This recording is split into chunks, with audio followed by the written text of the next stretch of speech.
I know you addressed this on an edition of the Orange and Brown Talk podcast. Which edge rushers and defensive tackles do you think fit the Browns scheme the best that are in this draft? So names to listen out for that you think make sense for the Browns. Well, I wrote about this guy as well for this morning. One guy, Jonah Ellis from Utah, 248 pounds, so not a big guy, but I think, with him and another guy I'll mention, Austin Booker from Kansas, he's not a big guy either, only about 258 pounds. But what I think, 253 pounds, excuse me, for Booker. But what I think about these two guys is they're smaller guys. Then, add some burst off the outside. Jonah Ellis has an outstanding three-cone time. I think it's like 6.69 seconds. That's 0.2 seconds faster than when Max Crosby ran in his combine. And who wouldn't want to have a Max Crosby in the defensive line?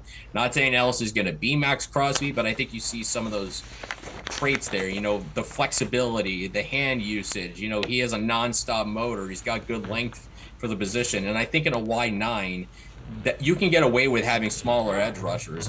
Austin Booker, there's a lot to like about Booker as well. Still kind of new to the position, only had about 500 plus career snaps in college football. But, in his first true season getting reps at Kansas, 8 sacks, 12 tackles for loss, decent wingspan, about almost 6'8" wingspan for a guy who's, 6'4". So he's got pretty good long arms, similar traits to Jonah Ellis. So I think either of those guys, maybe early third round, the Browns are able to have a pick in that area. I would look at those guys.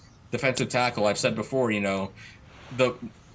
Chris Jenkins from Michigan is also one of my guys I will look at, but I talked a lot about Mike Hall Jr. from Ohio State. People around here obviously know plenty about Mike Hall. He was a Streetsboro alum.